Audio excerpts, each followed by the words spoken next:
eto na naman po tayo muli sa barangay Tabigi, Ginto, Bulacan, St. Joseph Chapel. Tunay pong hindi ko kayang ipaliwanag ang aking dakilang pagmamahal sa mga kalalakihan. Sa mga kalalakihang hindi maihi sa prostate. Kaya kung sakali man po sa araw at oras na ito, meron po kaming karanasan. May dumayo po sa akin taga Batangas. Ngayon po, kanina po yun ang aking magising, nakita ko siya. Ang sabi ko po kanina, teka muna kuya, tinatamad pa ako eh. Parang mag-uurong ng pinggan eh. Nung maloonan na, nakwento-kwento, ayan na, naulirat na ako. Mga kalalakihan, ako ay natutong magbalita sa inyo. Kaya lang ako nagkakaganito. Kasi mahal ko kayong lahat, lalaki rin kasi ko. Ha? Kaya kung itong aking karanasan nito, tatawag pansin sa tenga nyo, eto na yung Kuya, taga saan ka po? Lemery, Batangas po. Tumayo ka. Ba't ka natin ito kay Mother Paring? Ay, nagpagamot po ako ng aking prostate. Okay. Gaano katagal mo nang nararamdaman yan?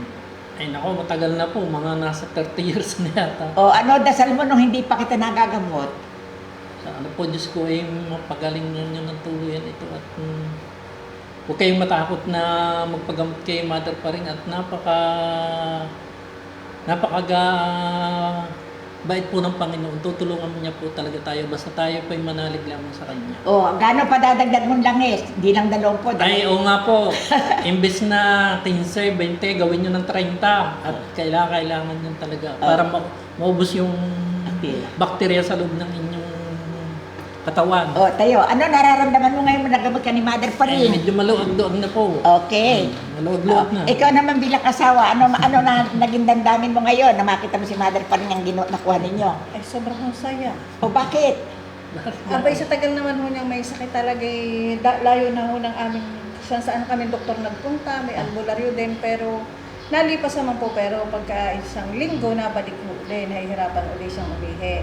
Ay, ang hiling ko lang po sa Panginoon at sa inyo ay sana po tuloy-tuloy ang paggaling ng asawa ko.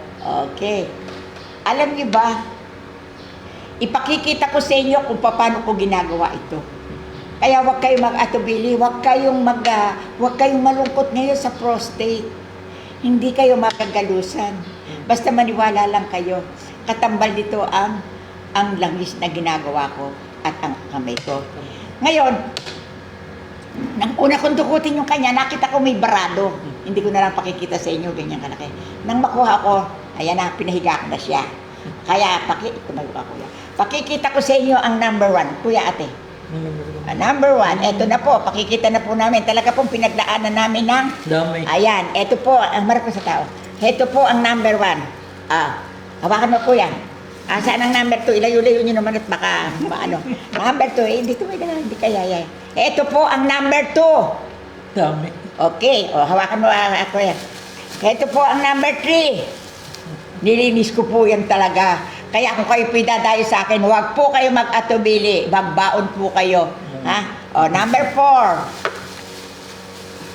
4. Ito po ang number 4. Ayan na po, number 4 na yan ha. 4 and 5. Paasa na pinakadulo.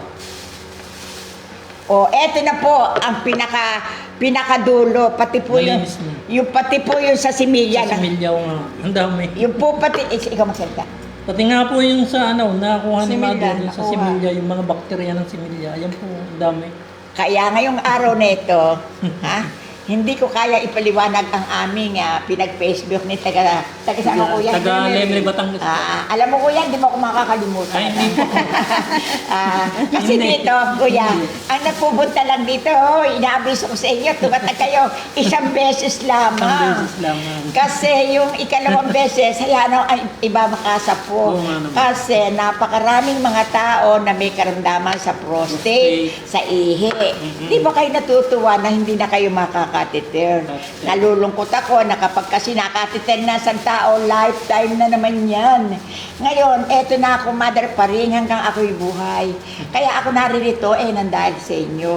Diba? Ano pa ba masasabi niyo sa kay Mother Paring? Kuya, sabihin mo naman, ano masasabi mo kay Mother? Salamat, Mother Paring, sa inyong tulong na maalis lahat ang bakterya sa aking katawan at talaga guminhawa na ang aking katawan niya. Medyo mag-aanggan na yan. Okay, tingnan nyo nga po.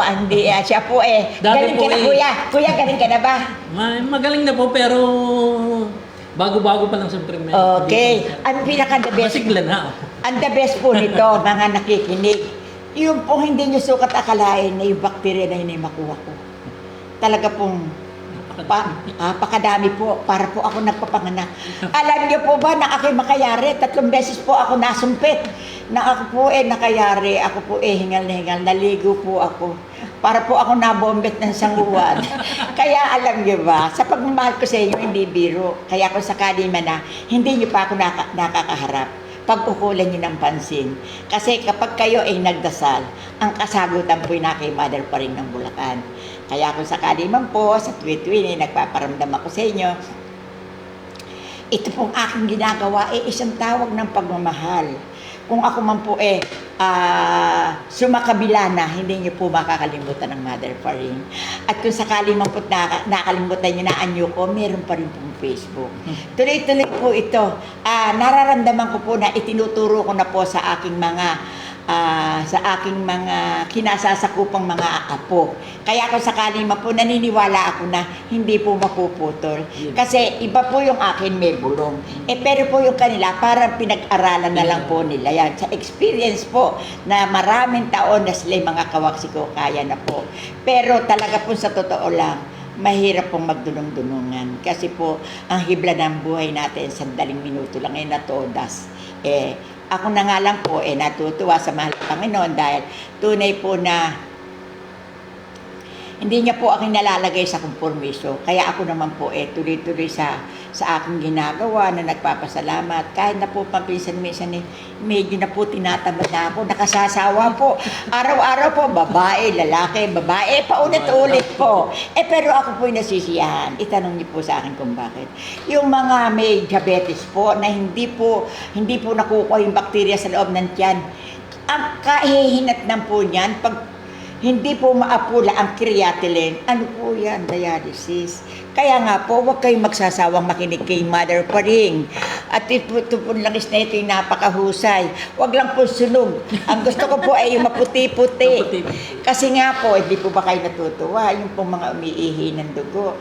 Nang akin pong maapurbahan, may pinanggagalingan lang pong kanya-kanya. May nakabara sa ihian, may kanya-kanya pong estilo. Kaya kung sakali man po, na paulit-ulit ang narinig nyo kay Mother pa rin, kayo po ba'y nagsasawa na sa akin? Ako naman po hindi nagsasawa sa inyo. Talaga po siguro na ito na ang aking buhay, pero maligaya din po ako sa amin. Kahit na po patay na ang aking asawa, ako po may mga anak na nagmamahal, lagi ko po pinaliliwanag na ang mga lola ninyo, huwag niyong pababayaan kahit isang mangga, kahit meron kayo nadaanan tinapay, uuwian nyo. Yung po palang senior citizen, napakanipis. Naghahanap po lagi ng pagmamahal. Kaya kung ako man po nangungusap sa inyo, kaya ngayon kuya, hindi na tayo magkikita, pero pag may kailangan, bumalik ka sa akin. Babalik kayo. Labis-labis ang ating kasiyahan. Sagot ka, kuya. Opo, sobrang kasiyahan. Hindi nyo mapapaliwanag. Kasi ang arkila dito, 20 mil. Ako'y natutuwa sa inyo na kayo usisain ko. Sabi nyo, nag-ano lang kayo na masaheros lang. Natuwa po ako. Itanong nyo po sa akin kung bakit. Kasi po, napakamahal po ng arkila. Kaya, hoy, huwag kayong mag-alala. Tsaka huwag nyo na itatanong sa akin ng kung magkano, ha? Iandaan nyo na lang. Alam nyo ba, pag nagamot ko na kayo mismo magbibigay. Ba't ko sasabihin sa inyo kung magkano? Samantalang hihigit ang pag-isasabihin ko. Kung halimbawa, sasabihin ko 2,000, kaya nyo pala 10,000 sa kaligayahan. Ba't ako magpipresyo? Nagmamahal ako sa inyo ng labis. Naniniwala ako na itibigay pabuya ng mahal na Panginoon sa mga taong nahihirapan na walang kakayanan. Kaya ang Mother pa rin ng Bulacan, laging nakangiti sa inyo. Sinisilip ko kayo araw-araw, umaga, gabi. Love ko kayo lahat. Lahat na nakikinig, lalo yung mga kalalakihan na ngayon titindig kayo. Meron na kayong Mother pa rin ngayon na may lola na kayo. May lola na kayo, may tita pa kayo. Sagot kayo, opo. Magandang araw sa inyo. April 4, 2024. Pagmamahal ng Diyos na di malilimutan. Kaya lang po, sandali. Ito po, basa ko. Ito. Isang magandang paliwanag ang bigkas ng Mother pa rin ng Bulacan na hindi nyo makakalimutan ang lahat ng sigaw at salaysay. Kaya si Mother pa rin ay nagkakanito, tunay na binunot, inutusan para yung mga taong nahihirapan, lalo yung mga walang pera. Ngayon, heto na ang ayo ng mother pa rin ng matandang taga Bulacan. Tutulungan kayo. Kaya di nyo makalilimutan, Diyos ang patnubay. Salamat po sa inyo. Tayo kayo. Bye-bye po, bye-bye. Salamat po. Salamat po, Mother. Okay, thank you. Sign of Mother Jesus and Virgin Mary.